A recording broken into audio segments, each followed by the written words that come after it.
What if the difference between a chaotic life and an unshakable one comes down to how you think before the world starts shouting at you? Before notifications, opinions, fear, and pressure rush in, there is a quiet window each morning where your character is either forged or surrendered. The Stoics understood this thousands of years ago. They didn't chase comfort, hype, or motivation. They built lives rooted in inner control, virtue, and resilience. And in a world addicted to distraction and emotional reactivity, Stoic habits are not outdated. They are revolutionary. Stoicism begins with a simple but demanding truth. You do not control most of what happens to you, but you control how you respond. This philosophy is not about suppressing emotions or becoming cold. It is about mastering yourself, so circumstances no longer master you. At the center of Stoic living is the discipline of owning your morning. Before the world asks anything of you, you ask something of yourself. Who will I be today? By beginning the day intentionally, through silence, reflection, or reading, you anchor your mind in reason rather than reaction. Marcus Aurelius wrote his meditations as morning reminders, not for fame, but to prepare his soul for difficulty. From there, Stoicism trains you to focus only on what you can control: your effort, your choices, your character, not outcomes, not other people, not the past, not tomorrow. This single habit eliminates most anxiety. When you stop wasting energy on what lies outside your control, clarity replaces chaos. You act with precision instead of panic. Ask yourself honestly, how much of your stress comes from trying to control things you never could? If this idea resonates, comment below. Control the controllable. Reason over emotion is another cornerstone of Stoic discipline. Emotions are not enemies, but they are poor leaders.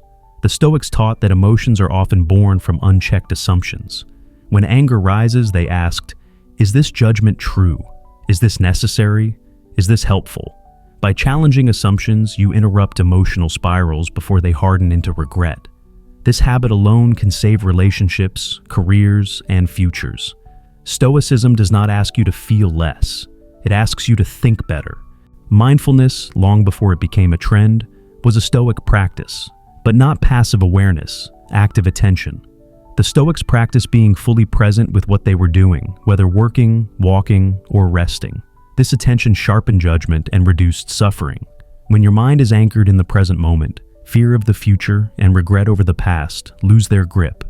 You become calm, not because life is easy, but because your mind is disciplined. One of the most misunderstood Stoic habits is embracing adversity as training. The Stoics did not seek suffering, but they did not run from it either. Hardship was seen as the gymnasium of the soul. Every challenge asked a question. Will you respond with virtue or with weakness? When you begin to see obstacles as opportunities to practice courage, patience, and self-control, your life transforms. The problem no longer breaks you, it builds you. If you've gone through something difficult recently, pause and ask, what is this trying to train in me? Daily reflection, often through journaling, was non-negotiable for Stoics. At the end of the day, they reviewed their actions, thoughts, and reactions, not to shame themselves, but to improve. Where did I act with virtue? Where did I fall short? What can I do better tomorrow? This habit turns life into a feedback loop of growth. Without reflection, days blur together. With it, every day becomes a lesson. If you journal, or want to start, like this article to commit to that habit. Another powerful Stoic practice is seeking silence. Silence is not emptiness, it is clarity. In silence, you hear your own thoughts instead of the noise of the crowd. The Stoics knew that constant stimulation weakens judgment. That's why moments of quiet, especially in the morning and evening, were sacred. Silence strengthens self-awareness and self-command. In a loud world, silence is an advantage. Stoicism also emphasizes small, consistent actions, what we might now call atomic habits. The Stoics didn't aim for dramatic overnight transformation. They focused on daily, repeatable behaviors aligned with virtue.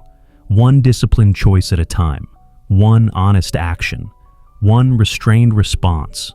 Over time, these small steps compound into unbreakable character. You don't become wise by accident, you become wise by practice. Perhaps the most confronting Stoic habit is accepting your mortality. The Stoics practice memento mori, remember that you will die, not to create fear, but urgency and clarity. When you remember that life is finite, trivial worries lose power. You stop postponing courage. You speak truth. You love more deeply. You live according to virtue because time suddenly matters. Ask yourself, if today were my last, would I be proud of how I lived it? Finally, Stoicism is not self-centered. It directs your strength toward the common good. Personal discipline is not for ego, it is for service. A calm, virtuous person improves families, workplaces, and communities. When you master yourself, you become reliable under pressure. And the world desperately needs people who can remain steady when others panic. Stoic habits are not flashy, but they are transformative. They train you to own your mornings, control your responses, choose reason, practice mindfulness, embrace adversity, reflect daily, accept mortality, and build character through small, consistent actions. This is how tranquility is earned, not given. If this video challenged or encouraged you, comment below which Stoic habit you're committing to this week. Don't forget to like this article if it added value, and subscribe for more powerful insights that strengthen your mind, sharpen your character, and help you live with purpose.